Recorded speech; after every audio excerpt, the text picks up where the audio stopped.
And damn, them bitches honked the shit out of that horn. If it were me, brokies, I would have gotten out of the Bugatti and someone would have been experiencing hands, period, point blank.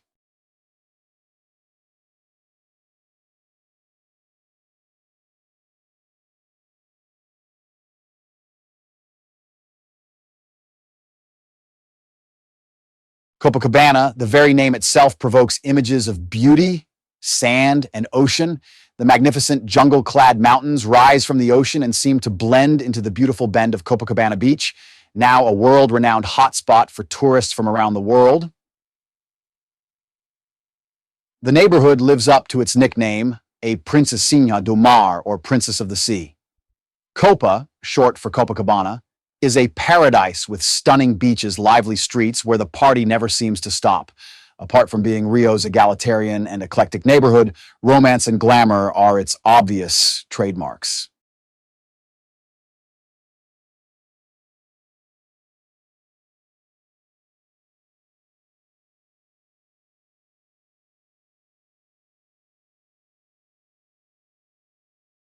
The Copacabana beach stretches for over 5 kilometers and beckons one and all to its alluring waters. Sun, sea, and beautiful bodies are what represent the pleasure-seeking side of the neighborhood. The magnificent Sugarloaf Mountain and Morro do Leme look resplendent in the background, presenting a picture-perfect landscape that lures tourists from all over the globe. As far as hospitality goes, you can always expect the very best at Copacabana, with hotels, bars, and restaurants known for their exemplary service.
Historically, Copacabana has much to offer as compared to other places in Brazil.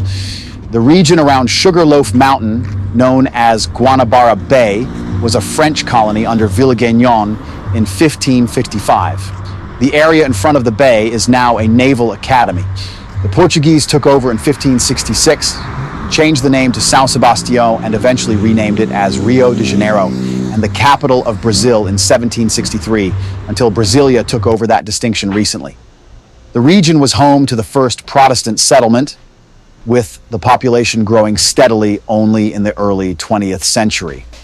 According to historians, a 17th century image of Our Virgin Lady of Copacabana was installed in a chapel, which was later demolished to give way for Forte de Copacabana, which was made to defend the area. And damn, this hotel sucked a big fatty. No air conditioned, shitty Wi-Fi, no microwave, and it was 2 stories up. There was no view, but it was at least soundproof.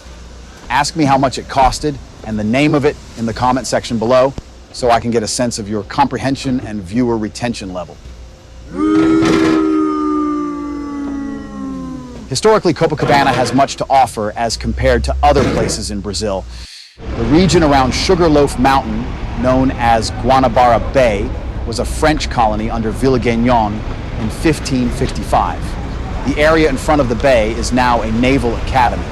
The Portuguese took over in 1566, changed the name to São Sebastião, and eventually renamed it as Rio de Janeiro. And the capital. Yeah, 4.6 to her face. Thank you. Thank you. How much was the green one? The green line? 40. Oh my God. That'll work. Crazy. Hour by hour. That'll work, man. Where you from? Welcome, my friend. Florida. Florida, what part? It's a big state. Here's a Jacksonville. Look. Yeah, all right. Fort Lauderdale. There you go. I'm from Boca Raton. Oh yeah, man. I used to stay. Ask in the comment section below what money exchange joint that was, because Brokey's information isn't free anymore in 2024, and we never miss a beat. Especially this advice. You exchange American dollars for real at the wrong place, and it will cost you a lot.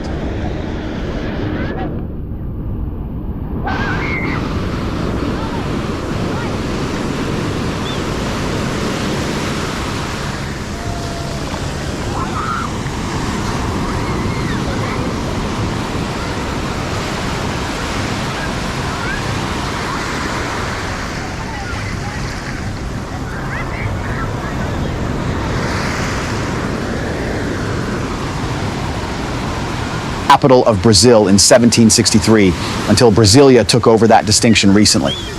The region was home to the first Protestant settlement, with the population growing steadily only in the early 20th century. According to historians, a 17th century image of Our Virgin Lady of Copacabana was installed in a chapel, which was later demolished to give way for Forte de Copacabana, which was made to defend the area.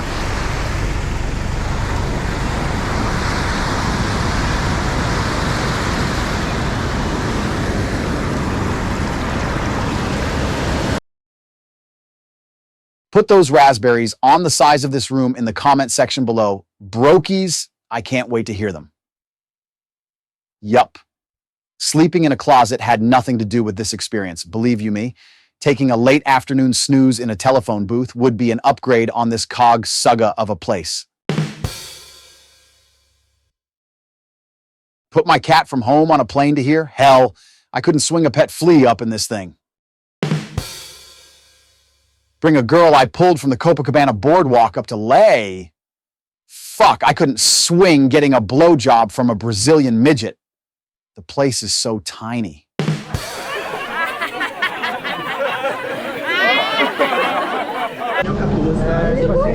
Vino portuguesa? Vino portuguesa? This Malbec. Francês? Argentina. Italiano? Não. Argentino? Ah, essa aqui. Malbec, Chardonnay, Malbec. Chardonnay.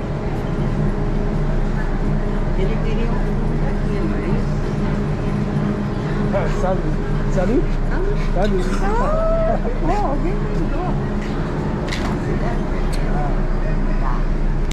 During the late 19th century, Copacabana was nothing more than a small fishing village covered with sand, dunes, and shrubs.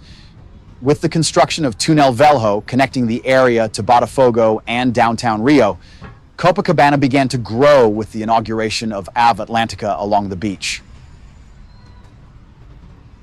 Ever since the Copacabana Palace Hotel opened in 1923, there was no looking back in terms of development in tourism as well, while wealthy cariocas soon made Copa their home. However, fame also brought with it the development of the favelas, which is very much a part of Rio's life today. In Rio de Janeiro, it is common to see numerous favelas, each with an architectural signature of box-shaped, flat-roofed makeshift homes stacked upon each other on the hillside.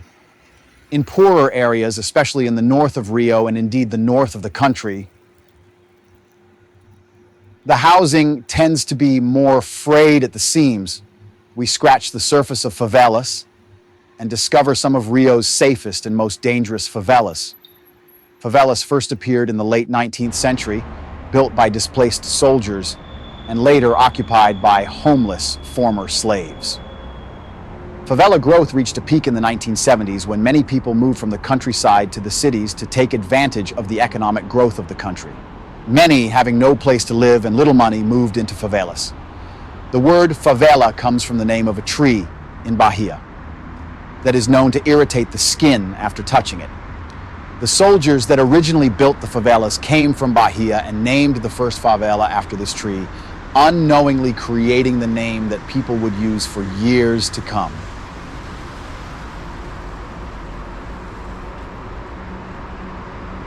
With 3 subway metro stations, the neighborhood is well connected to the other parts of Rio.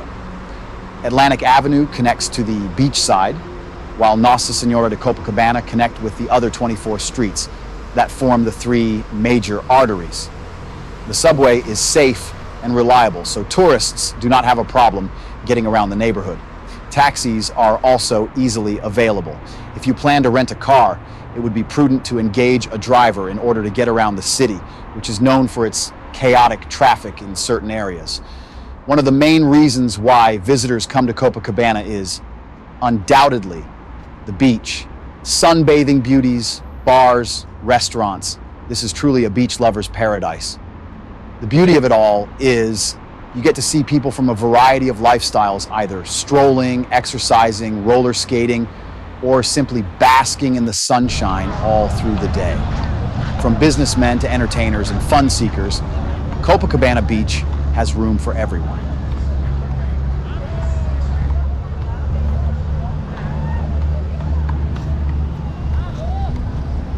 The beach runs for 4 km in an east-west direction, running from Postos Dois to Posto Seis. The view to the left of Copacabana Beach is the towering mountain of Sugarloaf and Fort Duque de Caxias, built in 1779. On the right is Copacabana Fort, which dates back to 1914. It houses the Army Historical Museum. The Brazilians are a sport-loving race, and beach soccer and volleyball are favorite sports that are promoted at arenas along Copacabana Beach. During the summer, the World Cup International Beach Volleyball competition is held at the beach. So if you are in town, don't forget to catch up with a game. Swimmers and surfers are an integral part of the beach and represent the true Carioca lifestyle.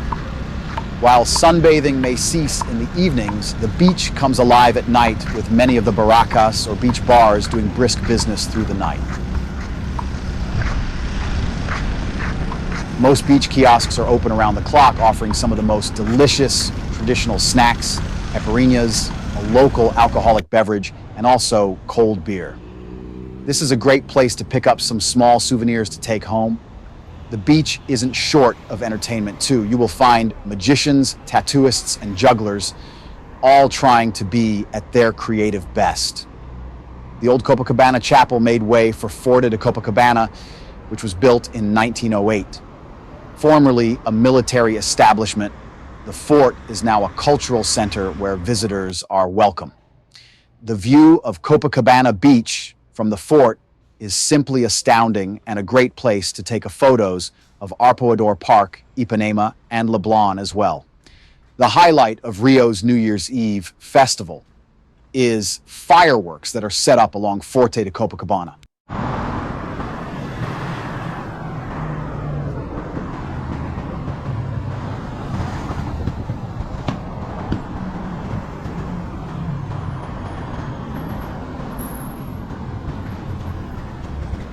Lastly, let's see what happens when you walk into the supermarket topless after the beach. Yep, most def not for sharing, Bruno. To make a personal request, receive channel merchandise, or to just hook a brother up, hit up the Cash App on the screen, or make a contribution to the PayPal shown on the screen.